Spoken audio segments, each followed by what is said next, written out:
Shalom shalom, Yesu ashimwe cyane. Twongeye kubaha ikaze mu izina rya Yesu. Imana ibahe umugisha kuri mwebwe mwese muri kumwe natwe muri kino gitondo. Twongeye gushima Imana itugire neza, Imana iduhaye amahirwe yo kongera guterana no guhura. Imana ibahe umugisha kuri mwebwe muri kumwe natwe kuri Zoom. Yesu ibahe umugisha mwinshi cyane. Twongeye gushima Imana itugire neza, Imana iduhaye igitondo cy'umugisha. Imana yabanye natwe kuri ijoro ritambutse cyangwa se kuri aya manywa bitewe n'aho uherereye. Imana ishimwe ko tugihumeka umwuka w'abazima. Iki ni ikimenyetso ko Imana igifite umugambi ukomeye cyane ku buzima bwacu tukiri kuri iyi si.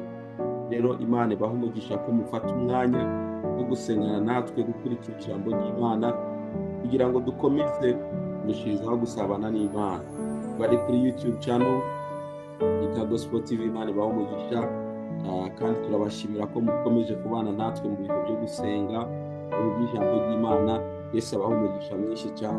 Niba ari irya mbere ubanye natwe kuri YouTube channel, wakanda subscribe, kandi niba wifuza gusengana natwe live kuri Zoom, twandikire kuri nimero iri aho hasi kugira ngo tujye tuguha link kugira ngo ujye usengana natwe kuri Zoom live. Imana ibahe umugisha kandi Imana ibagende. Bashimiye abantu bakomeje kubana natwe, abadusengera, abadushyigikira mu bikorwa bitandukanye kugira ngo dukomeze kwagura umurimo w'Imana. Yesu abahe umugisha mwinshi cyane. Rero iki cyumweru turi kuganira ijambo rivuga ngo kuba icyitegererezo cyangwa se kubera abandi icyitegererezo. Niryo jambo turi kuganira, kandi ndabizi ko Imana iri kugenda iganiriza imitima yacu. Aho twatangiye tuvuga ko Imana yaduhinduye kuba abana bayo, maze Yesu aje mu isi adusigira umurimo wo kunga abandi bantu n'Imana. Turi abambasaderi ba Kristo, turi abambasaderi b'ubwami bw'ijuru. Niyo mpamvu ibyo dukora byose, ubuzima bwacu bugomba kureflectinga icyubahiro cy'Imana, kugira ngo n'abandi bataramenya Imana, bataramenya Kristo, barushizeho kumwizera. Rero dukwiye guhora twibuka ko Imana idusaba kubera abandi icyitegererezo. Hari abantu bazakizwa kubera ko baturebeye, barebye ubuzima bwacu, nibarangiza bahimbaze Imana. Rero nawe udukurikiye, ndagira ngo nkwibutse ko hari umuntu uri kukureba, wowe wakijijwe, wowe wamenye Imana, wowe wizeye Yesu umwami n'umukiza w'ubugingo bwawe. Hari abantu bagomba kukureberaho, hari abantu bagomba kukumva, bakaramya Imana, bagahindukirira Kristo kubw'ubuzima bwawe. Imana ishimwe cyane. Rero ntibigere wirengagiza ko impano ufite, ubuzima Imana yaguhaye, ni ukugira ngo n'abandi babashe kukwigiraho, barushizeho kumenya Imana. Yesu abahe umugisha. Reka dusenge dushime Imana kuri uyu mwanya, dukomeze dusome ijambo ry'Imana ry'umunsi. Ndabizi ko Imana iri bukomeze kuganiriza ubuzima bwacu. Reka dusenge. Data, mu izina rya Yesu tugiye kugushimira, duhaye icyubahiro kuri Imana igira neza, kuri Imana ikomeye, uri Imana y'ubutware. Ni wowe utubereye maso, ni wowe uturinda, ni wowe utuzigama mu nzira zacu zose, ko butiye ko bwije tugera tubona ineza yawe. Izina ryawe rihabwe icyubahiro Mwana. Nasenze kugira ngo ukomeze kuganiriza imitima yacu uyu mwanya ubwo turi imbere yawe, uvugane natwe abadukurikiye kuri Zoom, kuri YouTube. Mwami uvugane n'imitima yacu kugira ngo turushirizwe guhinduka, dukomeze gusa nawe. Ubware bukomeze kubitwara mu izina rya Yesu. Amen. Haleluya. Turi gusoma ijambo ry'Imana riri muri Timoteyo wa mbere igice cya 4 umurongo wa 12. Aya n'amagambo Pawulo yavuze ayabwira Timoteyo. Ariko uyu munsi Imana iri kuganiriza twebwe turi hano, twebwe turi bazima. Timoteyo ntawe uhari, ariko ni twebwe Imana iri kuvugana natwe. Yaramubwiye ngo ntihakagire uhinyura ubusore bwawe, ahubwo ube icyitegererezo cy'abizera ku byo uvuga, no ku ngeso zawe, no mu rukundo, no kwizera, no ku mutima uboneye. Pawulo ari kwibutsa Timoteyo, aramubwira ngo ukwiriye kubera abizera icyitegererezo, ukwiriye kubera abandi icyitegererezo. Haleluya. Mu byo uvuga, twatangiye tuvuga ngo ibyo tuvuga, dukwiriye kuvuga amagambo ahesha umugisha abayumva. Abo yabigarutse mu gitabo cya Efeso igice cya 4 umurongo wa 29. Aravuga ngo amagambo mabi ntagaturuke mu kanwa kanyu, ahubwo mu byo tuvuga byose ngo biheshe umugisha ababyumva. Imana iradusaba ko tuvuga amagambo meza, cyo kintu cya mbere yahereye baramubwira ngo ubere abandi icyitegererezo ku byo uvuga. Uyu munsi turaza kuvuga ku ngeso zawe. Arangije aramubwira ngo nubwo wakijijwe Timoteyo, ingeso zawe zikwiriye kubera abandi icyitegererezo. Muri kino gitondo nagira mbamenyetse nongera mbibutsa ko kimwe mu bintu bituma abantu bahindukirira Imana bakurikira Kristo ni ingeso zacu. Ingeso zacu zibaye nziza, abantu baratwifuza, bakifuza gusa natwe, bakifuza gukora nk'ibyo dukora. Ariko ingeso zacu zabaye mbi, ni hahandi abantu batuka itorero, bagatuka abakristo, bakatuvuga nabi. Biratangaje kandi birababaje kubona abantu barakijijwe ariko ubuzima bwabo bugakomeza kuba bwa bundi.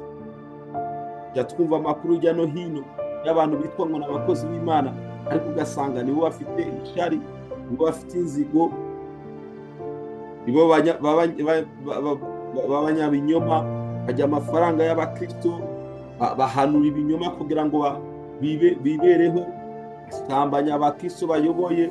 Ugasanga abantu bari mu nzu y'Imana nibo bakomeza kugira ingeso. Rero Pawulo akabwira Timoteyo, ukwiriye gusuzuma ingeso zawe. Ingeso zawe niziba mbi, bizatuma abantu batuka izina ry'Uwiteka, bizatuma abantu batamenya Imana, bizatuma abantu badahindukirira Kristo. Rero ingeso zacu zikwiriye kuba ari ingeso nziza. Umukristo utarahindutse mu ngeso ntashobora kuba ambasaderi w'Imana, ashobora kuba uhagarariye ijuru ku isi, kuko abantu iyo baje bagomba kugusoromamo imbuto nziza. Bagomba kugusoromamo imbuto nziza. Ingeso zacu zivuga ubutumwa kurusha ibindi bintu byose. Ingeso zacu iyo zabaye nziza, abantu niba bari batuzi ko turi abanyangeso mbi, batuzi ko turi abanyabyaha, batuzi ko dukora ibyatungaye, bakabona twarahindutse muri twebwe, bibatera imbaraga, nabo bagahindukirira Imana. Nagira ngo nkwibutse muri kino gitondo mwerera tumurikiye, ingeso zawe zizatuma abantu bahindukirira Imana, bakunda Imana, bagendera mu nzira z'Imana. Ibi rero ntago biba byoroshye, ariko ni ikiguzi gikomeye. Biradusaba ikiguzi gikomeye cyane kugira ngo abantu babashe guhindukirira Imana. Reka dusoheze mu gitabo cya Filipi 3. Ana magambo nkunda Pawulo yavuze kugira ngo umuntu akomere, abashe kuba mu nzira nziza. Pawulo yaravuze aya magambo mu Bafilipi 3:7. Aravuga ngo nyamara ibyari indamu yanjye nabitekereje ko ari igihombo ku bwa Kristo. Ibyari umunezero wanjye, byanshimishaga, ibyo nakoraga nkabona ko bishimisha, nabibonye ko ari igihombo ku bwa Kristo. Hari ibintu bidushimisha, hari ibintu dukora bikanezeza imibiri yacu, ariko ku Mana, kuri Kristo Yesu, nta cyubahiro cy'Imana birimo. Nta kintu na kimwe bizana mu bwami bw'Imana uretse gusuzuguza izina ry'Uwiteka Imana. Arangije aravuga ngo ndetse ku murongo w'8 ngo ndetse n'ibintu byose mbitekereza ko ari igihombo kubw'ubutunzi butagira akagero, aribwo kumenya Kristo Yesu. Kubw'ubu nahombye ibyanjye byose, ndetse mbitekerezaho ko ari amase kugira ngo ndonke Kristo. Igihe kirageze aho tugomba gutekereza ibintu byose bidahesha Imana icyubahiro, tukabibona nk'ubuhombe, tukabibona nk'ibintu bidafite agaciro imbere y'Imana, tukabireka ku bwa Kristo. Kandi ngo mboneke ko ndi muri we, ntafite gukiranuka kuva kwanjye kuva mu mategeko, ahubwo mfite ukuzanwa no kwizera Kristo, ariko gukiranuka kuva ku Mana guheshwa no kwizera. Haleluya. Imana irifuza ko ingeso zacu ziba nziza. Niba warakijijwe, ugiye gutekereza ku ngeso zawe. Nusanga hari ikintu kitameze neza, ukihane, ukireke, kuko abantu bo mu isi baba batureberaho kandi barazi ubuzima umukristo akwiriye kubaho uko bukwiriye kumera. Rero nawe wakijijwe, wamenye Imana, ite ku ngeso zawe, kuko ni iz'agaciro imbere y'abantu. Rero Pawulo arabwira Timoteyo, ubere abandi icyitegererezo mu ngeso zawe. Umwuka Wera dushoboze, Imana dushoboze kugira ngo ingeso zacu zihinduke, tubashe gukora ibyo Imana ishaka. Imana ishimwe. kandi Imana ihabwe icyubahiro.